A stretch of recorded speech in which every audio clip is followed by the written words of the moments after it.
ജനപ്രീതിയിലെ ഇടിവ് മറികടക്കുവാൻ വേണ്ടി ട്രംപും നെതന്യാഹുവും കണ്ടെത്തിയ രാഷ്ട്രീയ ആയുധമാണ് ഇറാൻ ആക്രമണമെന്ന് രാഷ്ട്രീയ നിരീക്ഷകൻ. ഇറാനു നേരെയുള്ള ഈ സംയുക്ത ആക്രമണത്തിന് പിന്നിൽ തന്ത്രപരമായ ലക്ഷ്യങ്ങളെക്കാൾ അമേരിക്കയുടെയും ഇസ്രയേലിൻ്റെയും ആഭ്യന്തര രാഷ്ട്രീയ താൽപ്പര്യങ്ങളാണ് ഉള്ളതെന്നാണ് വിലയിരുത്തപ്പെടുന്നത്.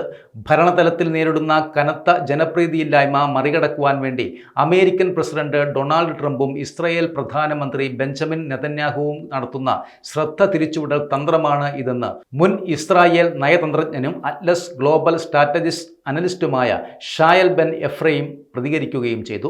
ട്രംപിൻ്റെ ലക്ഷ്യം ജനശ്രദ്ധ തിരിച്ചുവിടലാണ്.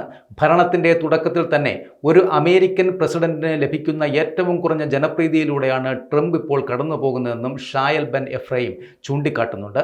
അമേരിക്കൻ സമ്പദ് വ്യവസ്ഥ കൂടുതൽ തകർച്ചയിലേക്ക് നീങ്ങുകയാണെന്ന സൂചനകളുമുണ്ട്. ഈ പ്രതിസന്ധികളിൽ നിന്ന് ജനങ്ങളുടെ ശ്രദ്ധ തിരിച്ചുവിടുവാൻ ട്രംപിന് ഒരു യുദ്ധം അനിവാര്യവുമായിരുന്നു. വിവാദമായ എപ്സ്റ്റൈൻ ഫയലുകൾ സംബന്ധിച്ച ഗൂഗിൾ തിരയലുകൾ ഇറാൻ ആക്രമണത്തിന് ശേഷം കുത്തനെ കുറഞ്ഞു എന്നതും ഇതിന് തെളിവുമാണ്.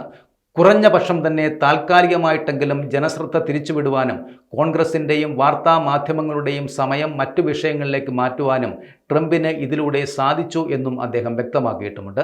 തെരഞ്ഞെടുപ്പ് മുന്നിൽ കണ്ട് നെതന്യാഹു വരാനിരിക്കുന്ന തെരഞ്ഞെടുപ്പിൽ സ്വന്തം പ്രതിച്ഛായ മെച്ചപ്പെടുത്തുക എന്നതാണ് ഇസ്രയേൽ പ്രധാനമന്ത്രി ബെഞ്ചമിൻ നെതന്യാഹു ഈ ആക്രമണത്തിലൂടെ ലക്ഷ്യമിടുന്നതെന്ന് റിപ്പോർട്ടുകളും സൂചിപ്പിക്കുന്നുണ്ട്.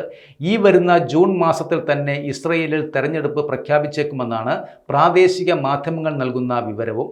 ഇതിന് മുന്നോടിയായി ജനങ്ങളുടെ പിന്തുണ ഉറപ്പാക്കുവാൻ വേണ്ടിയാണ് നെതന്യാഹുവിൻ്റെ ഈ ശ്രമവും.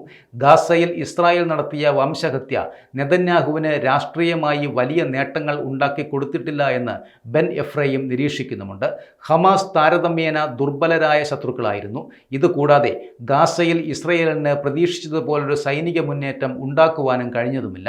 എന്നാൽ ഹമാസിനെ അപേക്ഷിച്ച് കൂടുതൽ പ്രബലരായ ഇറാനെ ആക്രമിക്കുമ്പോൾ ഭരണകൂടത്തിൻ്റെ കരുത്തു തെളിയിക്കുവാൻ സഹായിക്കുമെന്ന് നെതന്യാഹു കണക്കുകൂട്ടുന്നുമുണ്ട്. ഇതും അദ്ദേഹം കൂട്ടിച്ചേർത്തതാണ്.